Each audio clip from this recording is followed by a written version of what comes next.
আমিনার স্বামী গৃহত্যাগ। কবি শাহজালাল খান। কবিতাটি কোনো এক নীলদংশী জীবনের একটি বাস্তবতা থেকে নেওয়া।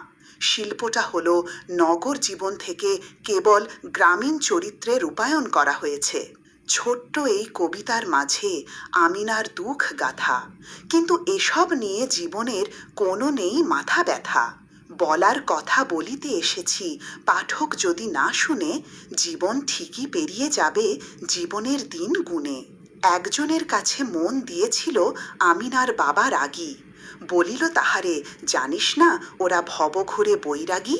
শেখের বাড়িতে বিয়ে ঠিক তোর, আসছে ফাগুন মাসে। কলেমা দেওয়ার পরেই তোরে তুলে দেব বৈশাখে। আমিনার এক দাদি বুড়ি ছিল, বলিল আমিনা তারে, তাহারে যেন কাটিয়া বাবাই ফেলায় জলাধারে। সেটা না হলে ফাগুন মাসেতে যখন ফুটিবে শীষ, খোদার কসম বলে রাখি দাদি, খাইব শিশির বিষ। এই কথাগুলো বাতাসের বেগে চলে গেল শেখ বাড়ি। শেখ পুত্র বলিল দাঁড়ারে, যত পারি তাড়াতাড়ি। টালটু বাল্টু ফিকির করিয়া তুলে আনি আগে ঘরে। বুকের জমানো ঝালগুলো শেষে ঢালিব বিয়ের পরে। টালটু বাল্টু ফিকির ফাকড়া সত্য মিথ্যে গুলে, বৈশাখ মাসেই আমিনারে তারা নিয়ে গেল ঘরে তুলে। মানুষ কখনো হই না মানুষ, হইলে চর্মধলা। ফিকির ফাকরার সাথে শুরু হলো আমিনার পথ চলা। পথের বাঁকের ফাঁকে ফাঁকে কাঁটা, কিভাবে যাইবে চলা। ভাসুরের কথায় তাল নাহি দিলে টিপিয়া ধরিত গলা। কাজের ফিরিস্তি তুলিয়া বলিত, বুঝাবো কাজের ঠেলা। একটু কথার নড়চড় হলে ছুড়িয়া মারিত চেলা। ননদ ভাবি শ্বশুরা মিলে করিত যে টানাটানি, মেয়েটা যেন সকালের রুটি পানি দিয়ে ছানাছানি। পেরুলো বছর নতুন করিয়া ঘরেতে আসিল নর, বুঝিল আমিলা স্বামীটি তাহার ভ্রান্ত এক যাযাবর। সন্ধ্যার কালে আদরের স্বামী খাইয়া আসিত তারি, কথায় কথায় পাঁচুনি তুলিয়া পাঠাতো বাপের বাড়ি।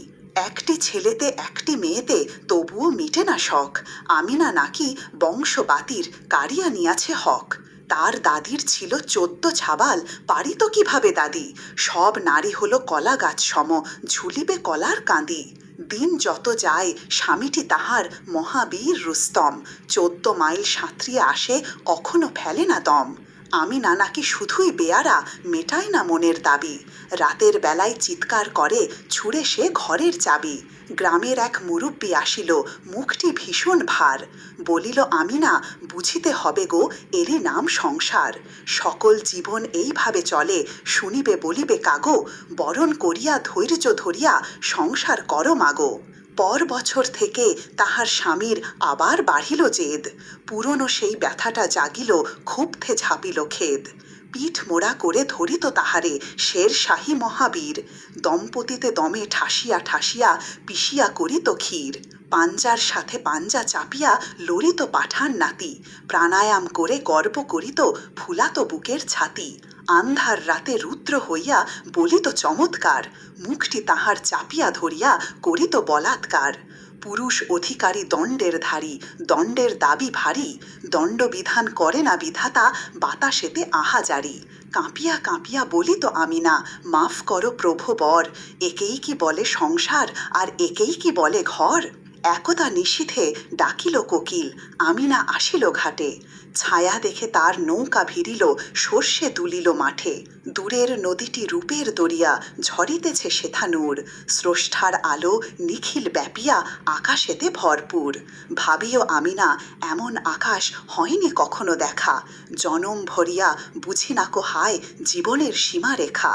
প্রভু তুমি ওই আলোর প্রদীপ, আমার হৃদয়ে জ্বালো। প্রকৃতির মাঝে জীবন সপিয়া থাকিব সেখানে ভালো। কথাগুলো শুনে হাসিল আকাশ, জ্যোৎস্না উঠিল তুলে। নদীর বক্ষে জলরাশি মালা গর্বে উঠিল ফুলে। আলতা রাঙা ঢেউগুলো এসে বলিল আমিনা আয়, দেহে দুয়ে মিলে জল রং হয়ে জলেতে মিশিয়া যায়। চন্দ্র আসিয়া মাথাটি কুটিল আমিনার পথ পরে।